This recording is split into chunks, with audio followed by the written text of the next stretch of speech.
the establishment.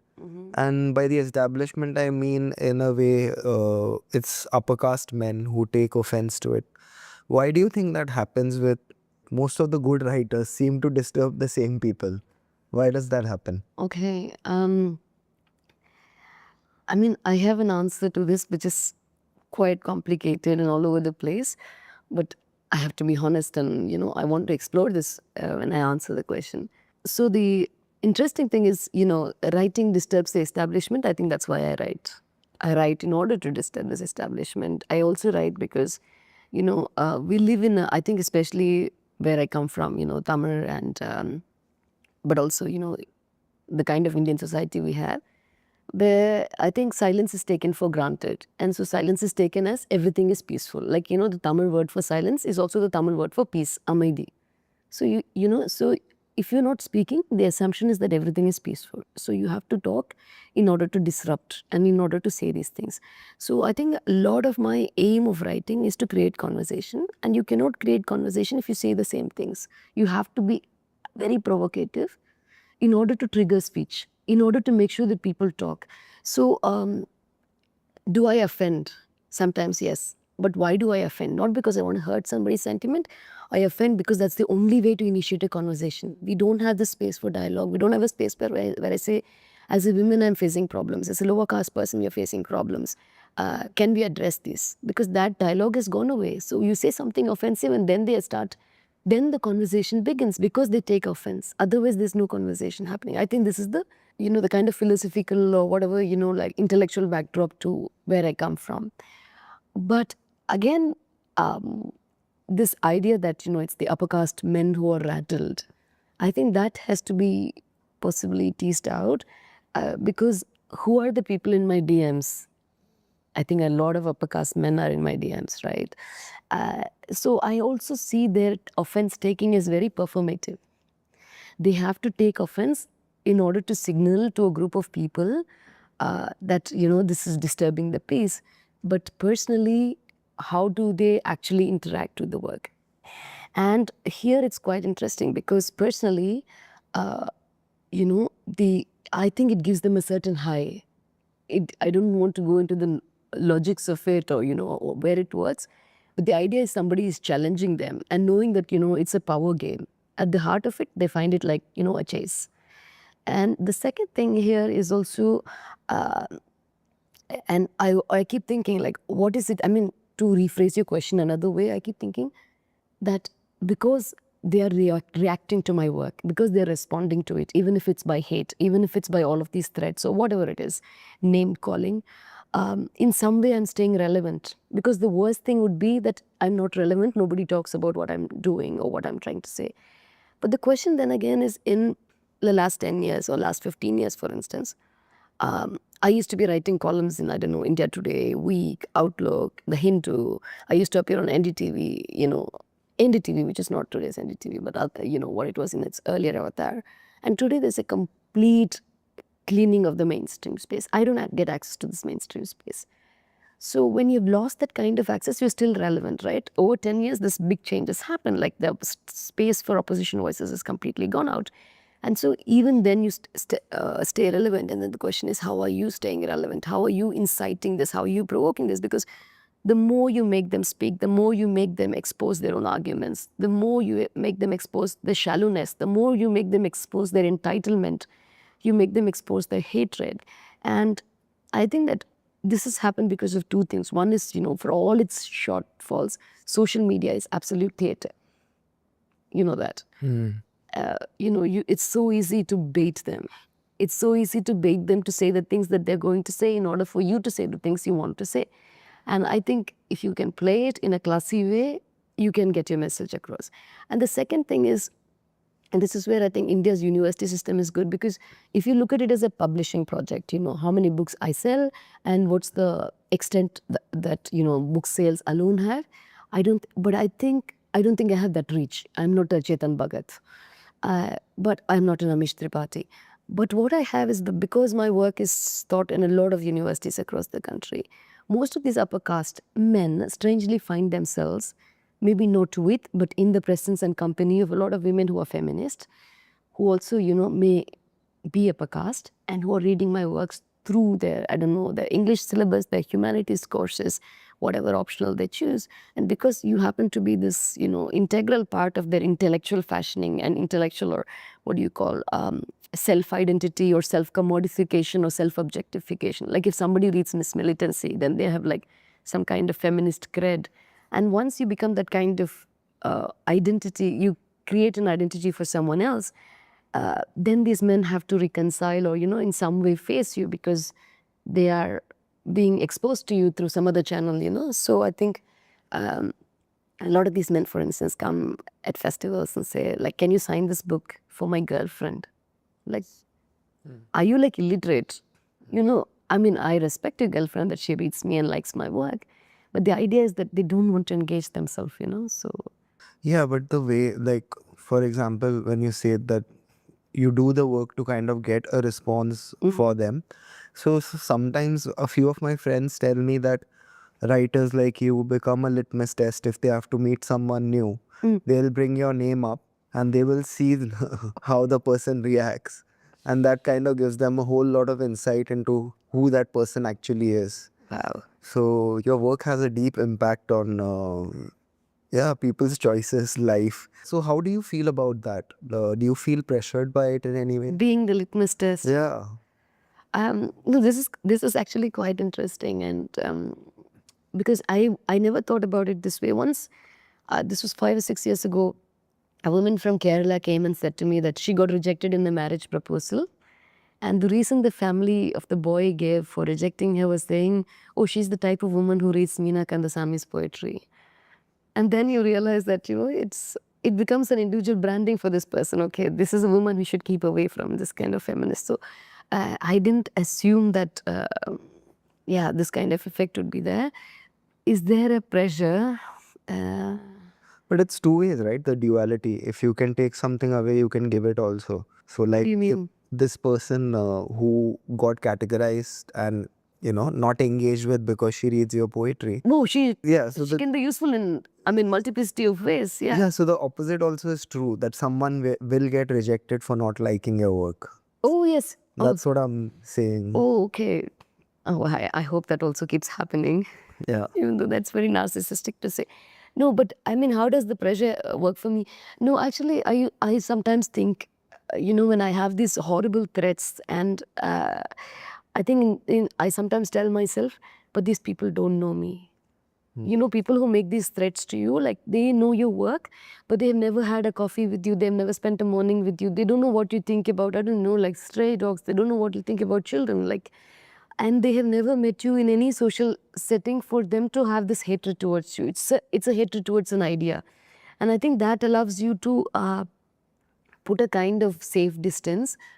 But I also think that in some ways, I think you are also at the receiving end of this, any kind of publicity or visibility, especially once it's tied up to a set of ideological points, means that you're constantly alert. Like when I go shopping, for instance, a friend of mine wants to take a bag and I'm like, please don't take my bags. I'm like, not because I love carrying my bags, but even the fact that if I'm with someone and they happen to carry a bag and somebody puts a photo of that, the idea that Romina makes someone else carry her bag, because that's the kind of imagery that can go out. I'm sure politicians face like 1,000 times of this, but you also have to be very conscious, I think, that this perception that who you are as a person, because you don't want a mismatch between what you say, because there's no actual mismatch. But you don't want even a perception of a mismatch between who you claim to be or what your writing claims you are and who you actually are. So, But that's probably a pressure that is playing on your mind because you don't want your writing to be hypocritical. yeah. You don't want to be two people. Yeah. Yeah, but for example, if someone's carrying your bag or not carrying your bag, No, yes, I know what you that doesn't change what you have written and what your lived experience is. So I don't feel that pressure to. You don't, but I know what you mean. But I think part of the grammar of the internet has turned into something visual, isn't it? As opposed to textual. And I say this as the writer. And the thing is, any image can be taken absolutely out of context. So, So yeah, I think that there is a certain way in which I think all of us feel policed Yeah. by the internet, Yeah, that's true. But but also life choices. And this is really interesting because um, so I try to keep my personal life personal, but I also sometimes share, who is my partner and stuff like that.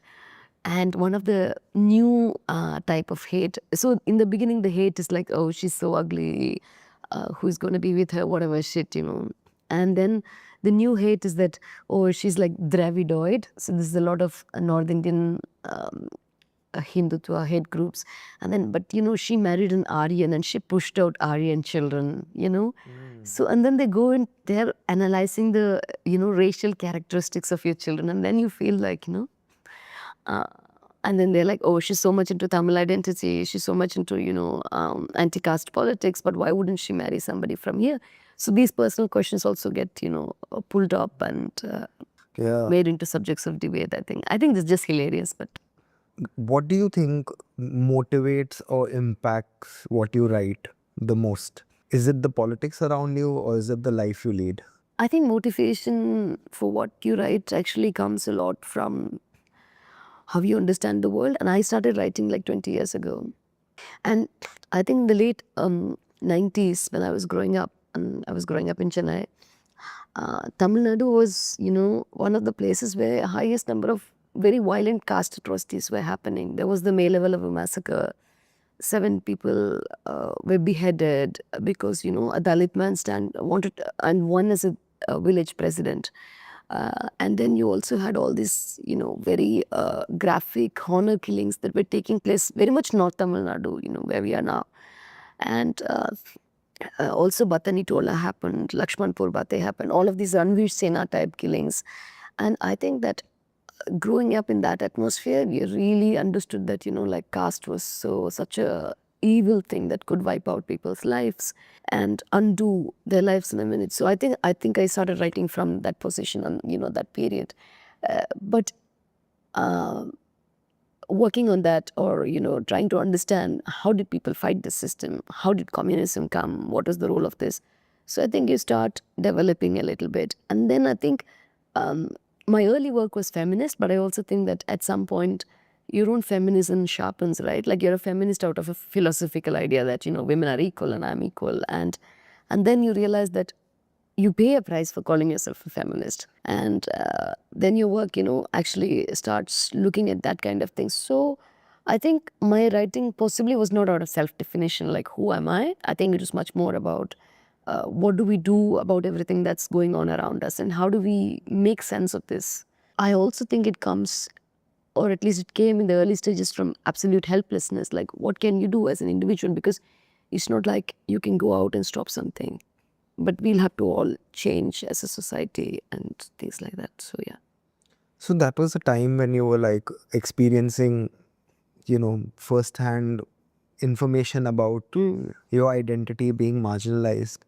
And in today's world, that has kind of grown so many folds. So if you see what's happening in Gaza, we are live streaming a war. So in a time like this, as a writer, how do you feel? Kunal, I think Gaza is very interesting that you bring it up. But I actually, in many ways, I think it's the question of war is very interesting. Because again, I don't want to date myself or sound very old, but in the 80s, for instance, Tamil people living in Tamil Nadu, at some point, the Indian peacekeeping forces go to Sri Lanka. So it's called the IPKF, the peacekeeping forces, but they don't end up keeping peace. What they end up doing is raping the women in Jaffna, doing absolute atrocities, burning villages like Balvatiturai, just because it happens to be the place where Prabhakaran is born. Huge number of atrocities, civilian killings, civilian deaths, torching homes, rape of women. And the news keeps coming to you. And so even in the 80s, the understanding of why people are taking up arms, especially the question of why women were taking up arms, because this, even if you're too small a child to understand rape, you have to understand that, okay, women are willing to kill in order to make themselves safe. And that message gets across. We grew up with that. We grew up seeing the refugee influx. We grew up seeing what our own state was doing by, sending our military army to, fight and repress the Tamil people, and to understand what it is to have a liberation movement. So I think it was like, again, I never assumed I would write about it one day. And I never had any intention, because it was a big struggle. It was the struggle that kind of, was the landscape to a lot of people growing up here. In many ways, it also was the source of the Dalit militancy that came in Tamil Nadu. If I talk about Melavala, if we talk about the Dalit Panthers, who were very inspired, let's say the Liberation Panthers even borrow their name from the Liberation Tigers. So the militancy in Elam, in Sri Lanka, influenced Dalit people here to fight for their own rights. And I think it was huge for us. But why this ties back to Gaza, ties back to Palestine, is because liberation movements around the world were inspired by Palestine, right? Like the PLO and Yasser Arafat and even the Tigers were all at some point taking training from the Palestinian. And even if it was not actual training, they were also taking ideological training, like how do you articulate the right for self-determination. So this has been a long struggle. To understand Palestine has been like a huge, like from the 80s, this has been going on in conversation, like why Palestine should be free, why we fight occupation. But today we see this live stream genocide, and I think it's it, especially when you grew up here or you lived here. 2009 is a very interesting point, because that was when the genocide of Elam Tamils happened, and it was a war without witnesses, because media couldn't go, only embedded journalists could go, and close to 100,000 Tamil people were dead or disappeared, right? And you got only one-sided reports, but you also got a lot of these template things were happening. People were told, go into these safe zones. And the minute they moved into these safe zones, those safe zones were bombed. They put carpet bombs, they put cluster bombs. And then, like the entire people who were living in Jaffna, Kilinochchi, Vavuniya, all of them were shrunk into this tiny strip of land, Mullivaikal, or the Nandikadal Lagoon, and they were killed there. Literally the entire population moved. They were bombing hospitals. So whatever Israel is doing there, in some ways you think, where these counterinsurgency, as they like to call themselves, but were all these imperialist powers already experimenting this in various parts of the world? Was 2009 Elam an experiment to what's going on in Gaza now? And if Gaza is happening today, is Gaza a playbook or a kind of, I wouldn't say laboratory, because they're not just testing, but it's not just a testing ground for all these weapons and all these systems and all these ways of warfare, but are they going to employ it elsewhere? And they might as well be doing it, for land grab, for whatever it takes. So I think that, what is happening today, in a sense, it shows all our absolute powerlessness, like screaming, signing petitions, sharing things, contributing to fundraisers, writing. I don't know if anything changes anything at all. Yeah, but as an artist, it does do something to you. Like basically after 7th October, if you are seeing this sort of media narratives being reported, plus the reality of what is actually happening, that does change every time you take up a pen and try to write something. So how does that happen? If you are kind of seeing what's going on in the outside world and then you kind of sit down to write something, even if the story is personal, that would have an impact on how you're feeling and how you're creating art further on. Yes. So how do you deal with that? Okay. Thank you for this question. Actually, I don't know how to answer this, but I think I was affected much more as a mother than I was affected as a writer. Because, I mean, the children who are dying in Gaza are very small children. They are like, 2, 3, 4, 6 months old. I mean, like, they published this list, and the first 27 pages of this list of the killed 18,000 children, that's the number, the last numbers have been that. And as a mother, I feel guilty, and I shouldn't feel guilty about my own children, right? And you tuck them into bed, you put them to bed, and you're like, what is it about my life that allows me to be a mother, to know that I put them to bed? I don't know, I come here, I know that I can go back to them and they're not going to be bombed. I know that I can tell them to sleep. I know they wouldn't be bombed. And I think that is a fundamental injustice you cannot question. I mean, as a mother, I think the killing of children that you have witnessed in this genocide is something I have not understood or have nothing to place it with. But also the fact that, as you said, we are seeing these visuals, we're seeing these images. We saw small children organize a press conference actually from Gaza, say, stop doing this to us. But the relentless killing of children, the way in which, parents go to bed apparently writing the names of their children on their limbs so that, they know whose child it was. I think that it changes and alters your motherhood, because when you become a mother, it's a moment of celebration that you brought life into this earth. You never say, why me? You never say, why am I lucky? You never say, why is it another mother is losing her child at this moment? And I think this is something that all of us are raising children with grief. We are not raising children with happiness. We are raising children with grief. We are raising children with guilt. And it's not normal. It's not normal because, I don't know, we don't show it to our children. And even if we try to have conversations, there's only so much you can talk to your children. But I don't think any other generation around the world is going to feel the weight of this, because what is happening to a mother's love, it's a very butchered, broken, scattered love you're giving to them. And I think if it can transform my motherhood, I am not able to comprehend how it transforms me as a writer. Because I think as a writer, these are questions that I have possibly gone through. Do you support Hamas? Do you support LTT? The question is, that's not the question. The question is, do you support people's right to resistance? And do you support the forms in which it can take, the forms in which people decide to find meaning, the forms in which they can resist oppression? That's left to the people. It's not for me to decide. It's for the people of Gaza. It's for the people of Elam, right? So these questions, the philosophical, intellectual dimensions, the Marxist dimensions, are intellectual thought exercises. They are also moral questions. And though I think I may have some experience, exposure, training in knowing how to answer that, but nothing prepared me for what it could make me feel about motherhood. So yeah, and I still don't know what it means. I think we're heavily informed and at the same time mostly clueless about what is happening because of the over information that is coming to us. Yeah. So how do you block that out to your children, like what's happening outside in the world? How much of it and at what time you let them know what's going on? I'm sure it's very personal. Everybody decides for themselves. You can't protect your kids from information because they interact with someone and they might give it to them.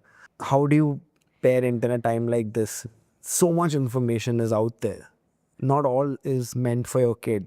Yeah. But I think they're also very overprotective. Like, I mean, our parents were happy. I mean, my parents had a strict no TV policy. So I don't know, I was their lab rat or whatever. But which means that I was reading the newspaper. And my earliest memory of death was actually waking up and reading about Rajiv's assassination. I was 7. And I think I stopped eating for like a week. I was throwing up everything because, and this is very strange. So I came from a family that actually was Tiger supporters. We wanted Elam to be independent. So we came from that kind of political background. But the idea of what death could do to a person, you never seen it up close. And for me, that's the reason I bring it up is because parents at that age, I mean, never bothered, right? What you got exposed to, what you were reading, like, But I think in our generation, you can't protect. And one day my 8-year-old comes and says, what's the Ba'athist party doing in Syria? I'm like, I don't know what's the Ba'athist party. He was reading the paper. And then his father, of course, he's a communist and commie, so he likes to sitting down and talk about all of this. But, it's not for me. So we have broad conversations. The children are very happy if they can talk about any public figure and say they are a scoundrel. So they go around walking that saying this person is a scoundrel. We have told the children that they cannot use the F word, which my children took as permission to mean that they can write the F word. So I discovered them in their notebook and they had written in cursive all these words. And I'm like, why have you written this down? I'm like, you said you cannot say those words. That's why I decided to write those words. So, yeah, what can you do with your children? There's only so much you can control. I don't try to control. I try to engage with them. It's very interesting. We have had a conversation on Palestine. We've had a conversation on Trump, on deportations. So one of my sons happened to be British and the other is American. So we are a funny family. So, so this kind of conversation, they're 6 and 8. So it's quite interesting that, they're quite precocious and they listen. But we never had a conversation on caste. Because how do you unpack caste to children at this age yet, and when they're like half white? But they are working their way towards it. They're trying to understand why we cannot eat eggs at school. Or, or my son cannot believe, but human beings are omnivore, mama. So for him, it's a scientific fact that human beings have to eat everything. And then he cannot understand, So I think that's like, that's a more conversation that I have given him books on Ambedkar to read, books by Periyar. So, you can have that kind of, you don't sit them down and talk to them because you don't want them to wear the weight of identity, but you want them to know politics or, whatever they can grasp at their age. So, I don't know, but unconventional, but it's very unconventional. Yeah. But it is all like how you pointing out that you kind of read in the newspaper that the Prime Minister of our country has been assassinated. Yeah. That must have had a huge impact on like just that time, being so young and reading something like that. And so your method is probably better where you are introducing them to these conflicts and kind of these tricky things to navigate, especially things like caste. Your approach to introduce them to these topics. No, because I think, Kunal, it ties up with what I was telling to you earlier. Because as a writer, I have big issue with people giving trigger warnings. I mean, this is happening in someone's life and you're worried about just reading about it. I mean, like, we have to protect ourselves. I'm not saying I don't get triggered. I'm not saying I don't get hurt reading some things. The individualistic idea that, reading something is going to hurt you more than what somebody is actually suffering through it. I think like that kind of cushioning, I don't want my writing to be about. I'm not here, I'm not a pillow. I'm not, like your soft toy or something, your comforter. I mean, like, I'm a writer. I'm meant to provoke and disturb. And again, that's the same thing with my children. I'm like, they are alive and they're lucky in so many ways we cannot even comprehend. Children in Gaza are dying. They can very well read about the deaths, So the idea that my children should be so protected in a world where children are actually losing their life, I don't think they have that privilege. I don't think they should have that privilege. I mean, for me, because what are we going to do? Putting them in these bubble wraps, how much can we cushion them against the injustices outside? So I think I'm firmly opposed to that. What do you see yourself writing in the next maybe a decade? This is only ChatGPT can tell me what do I write. I'm sure there will be a trajectory which will be what you should do. ChatGPT will tell you what you should do in the next 10 years so that your publishers don't throw me out. Yeah, throw you out and you sell a lot of books. But what do you want to do? Like, I know it's a very broad question, but I'm sure like I'll have plan for the next step. No, I mean, if you're hiring and I have to answer where I see myself in 10 years, I mean, no one's asking this question because... But writing... No, Kunal, because I think the understanding in general society is that people see us as frivolous people. I'm sorry to break your... Yeah, no, it's fine. We are artists. I think nobody takes us seriously to ask us what do we see ourselves doing in 10 years' time. You know what I mean? Yeah. I mean, you're a comic, I may be a poet, but at the heart of it, we are like 10 years, like, you think I don't know, no one has asked me this question, so... But I actually feel there is a... People ask you this. No, but I myself... you ask yourself. Yeah, what would you be joking about in the next 10 years? And that kind of gives me really funny answers like, oh shit, what will be happening depends. Would Gaza be happening in 10 years? Would that be solved? Where would Trump be? Where would our country be? And in that sense, then what would I write about? What would I joke about? My next book is coming out. I started writing it before the pandemic. And that's about one of my favorite set of people, which is IT wing trolls. Ah, right. So, because I think there's something really interesting happening. A lot of people are writing about it, but my work is fiction. So, which is to understand what is incel we know as a concept, but what is the Sangi incel? What world do they inhabit? What belief systems do they inhabit? Do they believe that they have to go to gyms and develop like, I don't know, Komodo dragon type arms? Or do they just believe that, you have to eat animal, vegetable protein to, build your muscle? Or are they anti-muscle and are they only about developing the intellect, because it comes from Brahmanism? So, and what is their understanding of, sex, for instance, celibacy, for instance, because, the average incel lives in the idea that they're not entitled, like, 80-20, they're going about all these things that Andrew Tate says. But here again, Brahmins or Brahmanical Hindutva, whatever you call it, has the claim to, we were the guys who gave the world Kama Sutra. So at the one point, they also have to be hedonist. On the other point, they also have to rage against a system in which they see that they are not the men who are being desired. So, and they have to other the Muslim, they have to other the Dalit, they have to other whoever they can other. So for me, this is a very complex thing. So that's my next book. That's like the one I'm working on now, should possibly be out next year or so. And after that, I mean, ideally, I would like to do a translation of the Sangam poetry in Tamil, because I did the Tirukural in Tamil. I mean, the love poetry of the Tirukural in Tamil. I mean, like, when I choose projects which are like this, like old, classical, romantic, happy. But then the projects choose me, and that is always like conflict, war, atrocity. So yeah, I think it's a question of balancing. Yeah, balancing the two. What you like to do, I mean, as a person, and what the time and the factors around you tell you should be done. Yeah, but the basic discourse on gender, it has divided people into like very strong camps.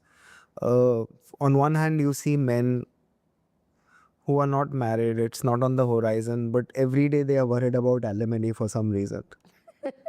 And so these kind of things, and the shows that I just saw, that Netflix show, Adolescence, and it's deeply impacting and worrying that the teenagers who have lived with the internet or been born and brought up on the internet, it's a very scary world out there. For what do you see this divide and this kind of almost everybody being at head-on war with everyone? There's no peaceful coexistence in this world, I feel. No, I don't know. I don't want to project on the world, but I do think that a lot of these IT cells and organized operators are under nobody's control. Yeah. At this point, they've become totally out of control, and we see this happening with any organized IT cell. Like, nobody can rein them in. And because they immediately start alt accounts and, like they go on, all of these things, doxing, shaming, deep fakes, and, it goes on to these levels of, I think, also very fundamental way in which fascism reacts, is to character assassinate so that they can take away your legitimacy.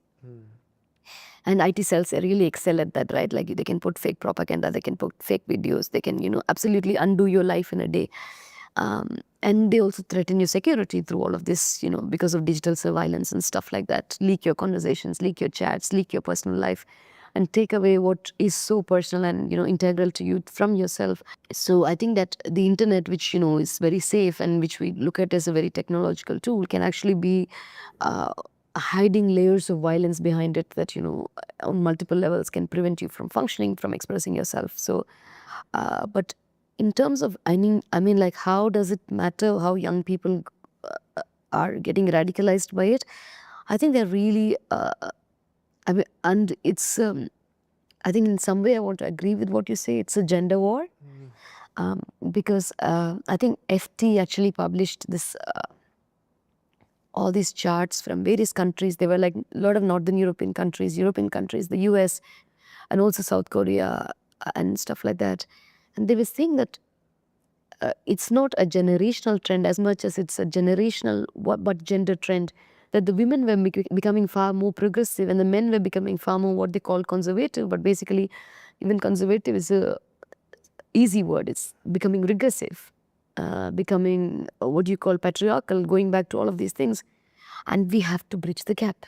And because the women are getting radicalized because they're looking at society and they're understanding that, social problems require, solutions. Whereas men are looking at the same problems and thinking that, women have to change for things, women have to be trad wives, women have to be, I don't know, soft girl era, whatever it is. And there's immense brainwashing of young women also happening. I mean, like, I don't think it's just the men, because the culture that's being foisted on the men is also, I mean, at this point, obviously the divergence is there, but how long will this divergence hold out? I mean, it's not like women are inherently feminist creatures who are going to be progressive and, let's say, left-wing over time. They are still winning over a set of women as well, like, this whole trad wife thing, or, like, I want a man in finance, 6'3", and I don't know, like, so this whole idea that they're also, and this is actually undoing what decades of feminism did, what decades of, communist or progressive thought did, rational thought did. They want to go on a farm, they don't want to vaccinate, they want to drink raw milk. I mean, it's, I mean, you can make a joke about it, but it's very scary, isn't it? Yeah. And we'll have to reverse the clock, and I think that's where the work lies for us, I think. So it's like how you discover information, right? It comes to you, you interact with it.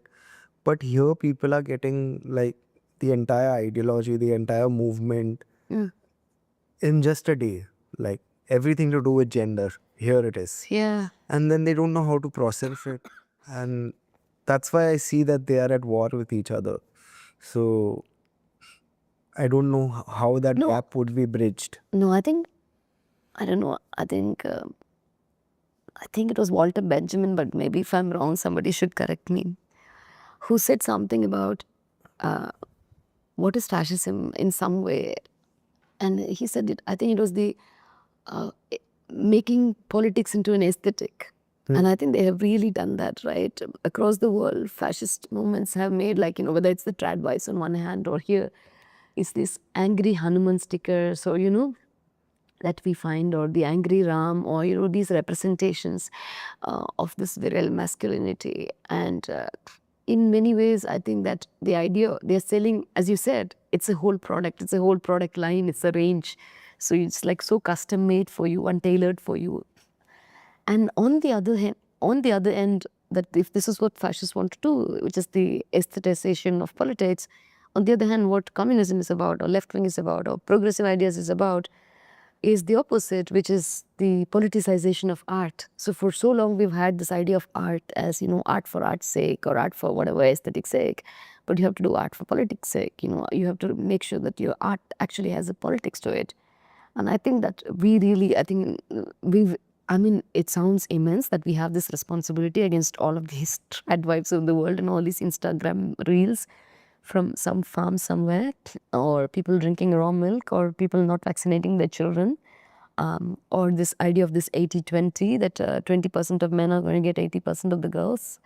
So, I mean, all of this on the one hand, but I think that the space to counter that, the reasoning and the rationale and the politics and the propaganda, I think it's also with us, right? Like, we just cannot let them just take away all of it. Or Elon Musk, what he's doing, I mean, I don't know, like just spawning babies and making women sign these non-disclosure agreements. I mean, like, it's at a stage when, you cannot even parse it, right, for common sense. So, yeah. So this sort of a time gives you a greater responsibility, and as an artist, you're up to take that. Yes, I think, yeah. I don't like the word responsibility. I like to think of myself as an irresponsible person, but... So what can we change responsibility with? Duty? That's even... No, not duty, not responsibility. Motivation? The drive, I don't know. The drive?